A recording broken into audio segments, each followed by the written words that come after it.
அனைவருக்கும் வணக்கம். சற்று முன்பு தமிழக அரசு இன்று வெளியிட்டுள்ள 16 முக்கியமான அறிவிப்புகள் என்னென்ன என்பதை பற்றி தான் நம்ம இந்த வீடியோவில் டீட்டெயிலாக பார்க்க போகிறோம். ஸோ முடிந்த அளவுக்கு இந்த வீடியோவை ஸ்கிப் பண்ணாமல் முழுமையாக பாருங்கள். இந்த வீடியோக்குள்ளே போகிறதுக்கு முன்னாடி இந்த வீடியோக்கு ஒரு லைக் பட்டனை ப்ரெஸ் பண்ணிடுங்க. நீங்கள் இது வரைக்கும் சேனலை சப்ஸ்கிரைப் பண்ணாமல் இருந்தீங்கன்னா மறக்காமல் சப்ஸ்கிரைப் பண்ணிக்கோங்க. கூடவே அந்த பெல் சிம்லையும் மறக்காமல் கிளிக் பண்ணிக்கோங்க. சரி, வாங்க இப்போ நாம் வீடியோக்குள்ளே போகலாம்.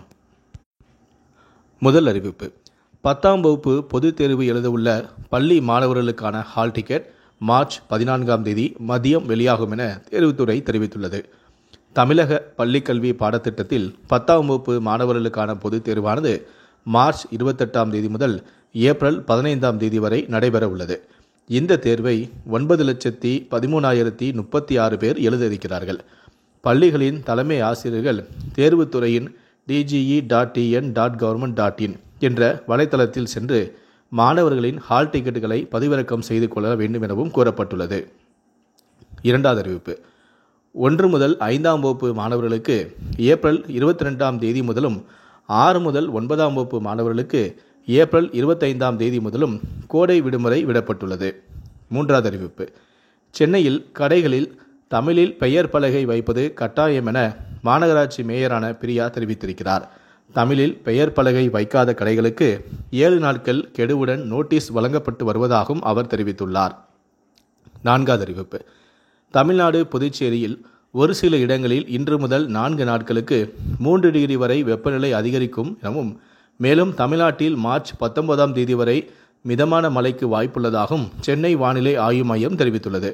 குறிப்பாக தமிழ்நாட்டில் மார்ச் 15, 16இல் வறண்ட வானிலையே நிலவும் எனவும் வானிலை மையம் கூறியுள்ளது. ஐந்தாவது அறிவிப்பு: சென்னையில் மாதம் 2000 ரூபாய் பஸ்பாஸ் முறையில் ஏசி பேருந்துகள் உள்ளிட்ட அனைத்து மாநகர பேருந்துகளிலும் பயணம் மேற்கொள்ளும் வசதியை அறிமுகம் செய்ய போக்குவரத்து துறை திட்டமிட்டுள்ளது. மாதந்தோறும் 1000 ரூபாய் கட்டணமாக செலுத்தி பெறப்படும் பயணச்சலுகை அட்டை மூலமாக மாநகர போக்குவரத்து கழகத்தின் கீழ் இயங்கும் குளிர்சாதன பேருந்துகளை தவிர்த்து சாதாரண பேருந்து, விரைவு பேருந்து, சொகுசு பேருந்து, சிற்றுந்து ஆகியவற்றில் பயணிக்க முடியும். 1000 ரூபாய் அட்டை மூலமாக நாளொன்றுக்கு எத்தனை முறை வேண்டுமானாலும் பயணித்துக் கொள்ள முடியும். இந்த நிலையில்தான் குளிர்சாதன பேருந்துகளையும் உள்ளடக்கி புதிய ஒரு திட்டத்தை அறிமுகம் செய்ய மாநகர போக்குவரத்து கழகம் திட்டமிட்டுள்ளது. இந்த பயண சலுகை அட்டைக்கு 2000 ரூபாயை கட்டணமாக நிர்ணயம் செய்யப்பட்டும் உள்ளது. இந்த திட்டமானது வருகிற ஜூன் மாதத்திற்குள் நடைமுறைக்கு வரும் எனவும் எதிர்பார்க்கப்படுகிறது. ஆறாவது அறிவிப்பு: தேர்தல் நடைமுறைகளை வலுப்படுத்த யோசனைகளை தெரிவிப்பது தொடர்பாக மார்ச் 18ஆம் தேதி அனைத்து கட்சி கூட்டத்திற்கு தமிழ்நாடு தலைமை தேர்தல் அதிகாரியான அர்ச்சனா பட்நாயக் அழைப்பு விடுத்துள்ளார். கூட்டத்தில் கலந்து கொள்ள அங்கீகரிக்கப்பட்ட தேசிய கட்சிகளான காங்கிரஸ், சிபிஎம், பாஜக, பகுஜன் சமாஜ் கட்சி உள்ளிட்ட கட்சிகளுக்கும் அங்கீகரிக்கப்பட்ட மாநில கட்சிகளான திமுக, அதிமுக உள்ளிட்ட 12 கட்சிகளுக்கும் அழைப்பு விடப்பட்டுள்ளது. ஏழாவது அறிவிப்பு: மார்ச் 22ஆம் தேதி அனைத்து கிராம ஊராட்சிகளிலும் கிராம சபை கூட்டம் நடத்த தமிழ்நாடு அரசு உத்தரவிட்டுள்ளது. உலக தண்ணீர் தினமான மார்ச் 22ஆம் தேதி கிராம சபை கூட்டம் நடத்த தமிழ்நாடு அரசு உத்தரவை பிறப்பித்துள்ளது. சுத்தமான குடிநீர் விநியோகத்தினை உறுதி செய்தல் இது குறித்து கிராம சபை கூட்டத்தில் ஆலோசிக்கப்படுகிறது. எட்டாவது அறிவிப்பு: இனி வயது வாரியாக கூடுதல் ஓய்வூதியம்.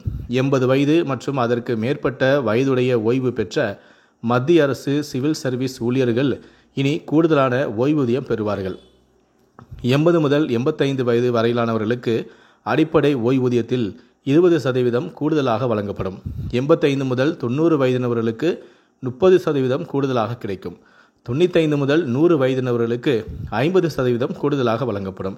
100 வயதை கடந்த ஓய்வூதியதாரர்களுக்கு அடிப்படை ஓய்வூதியத்தில் 100% கூடுதலாக பெறுவார்கள். இந்த கூடுதல் ஓய்வூதியம் ஓய்வூதியதாரர்கள் நிர்ணயிக்கப்பட்ட வயதை அடையும் முதல் நாளிலிருந்தே நடைமுறைக்கு வரும் எனவும் அறிவிக்கப்பட்டுள்ளது.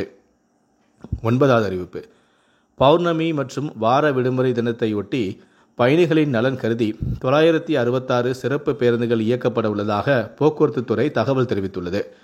சென்னை கீழம்பாக்கத்திலிருந்து திருவண்ணாமலை, திருச்சி, கும்பகோணம், மதுரை, திருநெல்வேலி, நாகர்கோயில், கன்னியாகுமரி, தூத்துக்குடி, கோவை, சேலம், ஈரோடு, திருப்பூர் ஆகிய இடங்களுக்கு 14ஆம் தேதி வெள்ளிக்கிழமை 270 பேருந்துகளும் 15ஆம் தேதி சனிக்கிழமை 275 பேருந்துகளும் இயக்க திட்டமிடப்பட்டும் உள்ளது.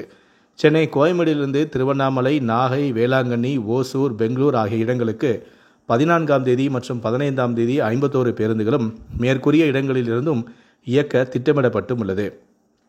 மேலும் மாதவரத்திலிருந்து 14ஆம் தேதி மற்றும் 15ஆம் தேதி அன்று 20 பேருந்துகளும் சிறப்பு பேருந்துகளாக இயக்கப்படுகிறது. மேலும் ஞாயிறு அன்று சொந்த ஊர்களிலிருந்து சென்னை மற்றும் பெங்களூர் திரும்ப வசதியாக பயணிகளின் தேவைக்கு ஏற்ப அனைத்து இடங்களிலிருந்தும் சிறப்பு பேருந்துகள் இயக்கிட திட்டமிடப்பட்டும் உள்ளது.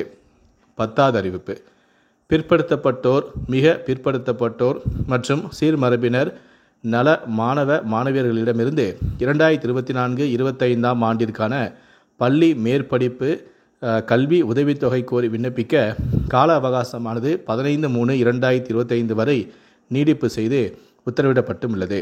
கல்வி உதவித்தொகைக்கு umis.tn.government.in என்ற இணையதளத்தில் விண்ணப்பிக்குமாறும் கேட்டுக்கொள்ளப்படுகிறார்கள்.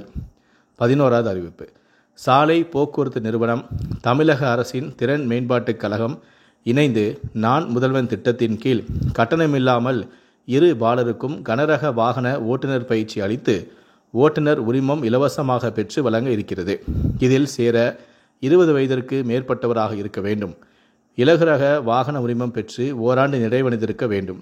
PSV பேட்ச் எடுத்திருக்க வேண்டும். RDO விதிகளின்படி உடல் தகுதி இருக்க வேண்டும். இந்த தகுதியும் விருப்பமும் இருப்போர் செல்போன் அல்லது இ-சேவை மையம் மூலமாக இந்த candidate.tnskill.tn.government.in என்ற இணையதள முகவரியில் சென்று ஆட்டோமோட்டிவ் என்ற பிரிவை தேர்ந்தெடுத்து வர்த்தக வாகன ஓட்டுநர் பயிற்சி நிலை 4 என்ற பாடத்திட்டத்தில் விண்ணப்பிக்கலாம் எனவும் இது முற்றிலுமாக இலவசம் எனவும் தெரிவிக்கப்பட்டுள்ளது. 12வது அறிவிப்பு. ரயில்களில் வன்முறையில் ஈடுபடும் மாணவர்களை கண்டறிந்து நடவடிக்கை எடுக்கப்படும் என ரயில்வே போலீசார் தெரிவித்துள்ளனர். வன்முறையில் ஈடுபட்டால் மாதாந்திர சலுகை கட்டண பயணச்சீட்டுகளை ரத்து செய்ய பரிந்துரை செய்யப்படும் எனவும் தெரிவிக்கப்பட்டுள்ளது. 13வது அறிவிப்பு. இனி மின் கட்டணம் அதிரடியாக மாறப்போகிறது. வேகமெடுக்கும் ஸ்மார்ட் மீட்டர் பணிகள். வீடு, வணிக நிறுவனங்களில் ஸ்மார்ட் மின் மீட்டர் பொருத்தும் திட்டத்திற்கு 3 கோடி புதிய ஸ்மார்ட் மீட்டர்கள் வாங்குவதற்கான டெண்டர் கோரி தமிழ்நாடு அரசு அறிவிப்பை வெளியிட்டுள்ளது. மின் பயன்பாட்டை துல்லியமாக கணக்கெடுக்க ஸ்மார்ட் மீட்டர் பொருத்தப்படவும் உள்ளது. 14வது அறிவிப்பு. வேலூர், ராணிப்பேட்டை மாவட்டத்தில் நடந்த கணக்கெடுப்பு பணியில் 80 பறவை இனங்கள் கண்டுபிடிக்கப்பட்டுள்ளதாக வனத்துறை அதிகாரிகள் தெரிவித்துள்ளனர். 15வது அறிவிப்பு. சென்னை துறைமுகத்திலிருந்து மதுரவாயல் பறக்கும் சாலை பணியானது 2027 பிப்ரவரியில் முடியும் என தேசிய நெடுஞ்சாலை ஆணையம் தகவல் தெரிவித்துள்ளது. துறைமுகத்திலிருந்து மதுரவாயல் 2 அடுக்கு உயர்மட்ட மேம்பால பணிகளானது 2027 பிப்ரவரியில் முடிவடையும் எனவும் தெரிவிக்கப்பட்டுள்ளது. கடைசியாக 16வது அறிவிப்பு. ஒருங்கிணைந்த 5 ஆண்டு மேலாண்மை படிப்புக்கான ஜிப்மேட் நுழைவுத் தேர்வுக்கு விண்ணப்பிக்க கால அவகாசமானது மார்ச் 17ஆம் தேதி வரை நீடிக்கப்பட்டுள்ளது. இது தவிர விண்ணப்ப கட்டணத்தை மார்ச் 18ஆம் தேதி வரை செலுத்தலாம் எனவும் அதைத் தொடர்ந்து விண்ணப்பங்களில் திருத்தம் செய்ய மார்ச் 19 முதல் 21ஆம் தேதி வரை வாய்ப்பு வழங்கப்படும் எனவும் இது தவிர பாடத்திட்டம், கட்டணம், ஹால் டிக்கெட் வெளியீடு உட்பட கூடுதலான தகவல்களை nta.ac.in என்ற NTA இணையதளத்தில் அறிந்து கொள்ளலாம் எனவும் கூறப்பட்டுள்ளது. இந்த 16 அறிவிப்புகளை பற்றிய உங்களுடைய கருத்துக்கள் என்ன அப்படிங்கிறத கீழே இருக்கக்கூடிய கமெண்ட் செக்ஷனில் மறக்காமல் சொல்லுங்கள். முடிந்தளவுக்கு இந்த வீடியோவை மற்றவங்களுக்கும் ஷேர் பண்ணுங்கள். மேலும் இது போன்ற பல வீடியோக்களை பார்க்கணும் அப்படின்னு நினச்சிங்கன்னா மறக்காமல் சேனலை சப்ஸ்கிரைப் பண்ணுங்கள். கூடவே அந்த பெல் சிம்பலையும் மறக்காமல் கிளிக் பண்ணுங்கள். நன்றி, வணக்கம்.